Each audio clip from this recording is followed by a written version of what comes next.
Presiden Jokowi sekarang sudah langsung turun tadi dari mobil dan sekarang berada di lokasi untuk meninjau langsung situasi di sini. Ada jurnalis Kompas TV juga yang berada di sini. Kalau saya tidak salah melihat karena kamera masih bergerak, di sebelah kiri adalah Pak Muhadjir Effendi, Menko Pemberdayaan Manusia dan Kebudayaan atau Menko PMK, serta Pak Suharyanto tampaknya, Kepala BNPB yang mendampingi Presiden Jokowi untuk datang ke lokasi ini. Ada jurnalis Kompas TV Dipo Nurbahagia yang berada langsung atau dekat dengan kunjungan Presiden kali ini. Dipo, selamat pagi. Apa yang bisa Anda katakan, ini lokasinya di mana dan bertemu dengan siapa ini Presiden Jokowi? Dipo. Ya, saat ini saya sedang berada di SD Negeri Cukudang. Bayu dan juga saudara, baru saja tadi Presiden Republik Indonesia Joko Widodo beserta dengan rombongan tiba di lokasi ini untuk kemudian betul-betul memantau bagaimana nanti jalannya proses penanganan pasca bencana di kawasan Cianjur, Jawa Barat saat ini. Kalau dapat Anda lihat, Presiden Republik Indonesia Joko Widodo sedang berdialog ataupun berkomunikasi dengan para warga tentunya untuk kemudian menanyakan kondisi mereka, apa saja yang mereka butuhkan, termasuk juga tentunya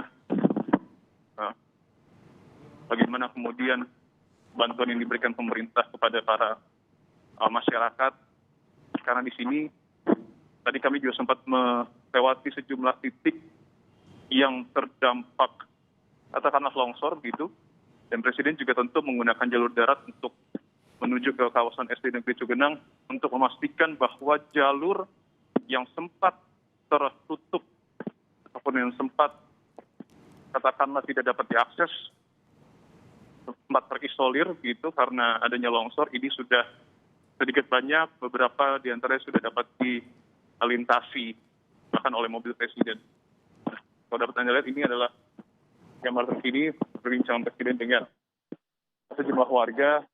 Kalau tadi juga kami sempat menanyakan pada pihak istana bahwa memang agendanya untuk di SDN atau di SD Negeri Cukudang ini Presiden akan memberikan sejumlah bantuan sosial gitu kepada para warga yang membutuhkan. Ada Kepala BNPB, Bapak Suharyanto, dan juga Menko PMK Muhadjir Effendi yang juga mendampingi Presiden Joko Widodo. Ada sejumlah titik rencananya memang akan dijumpai ataupun yang didatangi oleh Presiden, tetapi tentu karena alasan keamanan beberapa titik tersebut masih dalam tanda kutip dipegang dulu oleh pihak istana, tetapi nanti kami akan mencoba untuk mengikuti seluruh kegiatan Presiden pada hari ini untuk memantau bagaimana kondisi penanganan pasca bencana di Cianjur. Kurang lebih ada 3 hingga 5 titik, tapi tentu ini masih harus kami konfirmasi lagi untuk kemudian melihat bagaimana nanti Presiden memastikan jalannya proses penanganan pasca gempa di kawasan Cianjur. Kalau kita ingat pada hari Selasa lalu juga ada sedikitnya 6 arahan Presiden kepada jajarannya untuk memastikan prosesi penanganan pasca gempa di Cianjur ini berjalan dengan maksimal. Yang pertama adalah Presiden meminta dahulukan dulu evakuasi korban yang tertimbun. Ini menjadi prioritas utama yang tentu akan dipastikan oleh Presiden. Kemudian juga Presiden meminta untuk memastikan akses-akses jalan ini yang sempat terisolir agar dapat dibuka kembali. Kemudian yang kedua adalah terkait dengan perbaikan rumah korban gempa. Ini juga akan dijanjikan oleh Presiden.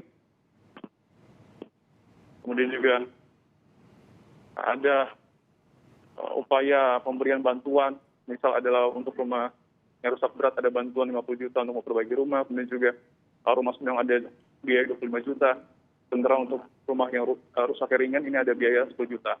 Kemudian yang ketiga adalah Presiden menyarankan bahwa nanti pembangunan rumah warga yang sempat ataupun yang hancur, jika dibangun kembali ini harus betul-betul memiliki standarisasi anti gempa. apalagi kalau didasari pada apa yang kemudian disampaikan oleh BMKG, bahwa gempa yang terjadi di Cianjur ini adalah gempa 20 tahunan, yang artinya ketika dibangun kembali rumah-rumah warga harus dipastikan kokoh dan juga kuat agar peristiwa ini tidak kembali terjadi.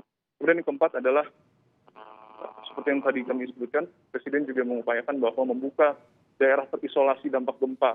Bahkan Presiden juga sempat menginstruksikan untuk menggunakan helikopter membantu para warga, memberikan bantuan kepada mereka agar pemberian bantuan ini dapat diberikan secara merata. Nah, perbaikan infrastruktur menjadi poin kelima yang diarahkan oleh Presiden, tetapi ada syaratnya. Perbaikan infrastruktur, baik itu rumah, fasilitas umum, dan juga sejumlah kebutuhan lainnya, ini harus betul-betul dilakukan pada saat kondisi sudah aman.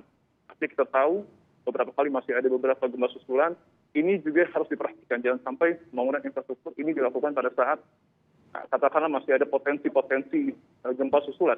Walaupun tentu kita tidak bisa memprediksi, tetapi hal ini harus menjadi perhatian semua. Dan yang terakhir adalah Presiden meminta poin ke-6 untuk menambah tenda darurat agar para warga yang kemudian menjadi korban ini tidak terbengkalai dan semuanya dapat pastikan memperoleh fasilitas terbaik dan juga maksimal yang dapat dilakukan pemerintah untuk membantu para warga yang terdampak gempa di Cianjur, Jawa Barat. Saat ini kita sedang menunggu apakah kemudian nanti akan ada pemberian statement yang kemudian akan diberikan Presiden. Kita masih harus menunggu hal tersebut, Bayu, karena sampai dengan saat ini Presiden masih nampaknya berdialog dengan sejumlah warga di SDN Cugenang, kawasan Cianjur, Jawa Barat. Bayu.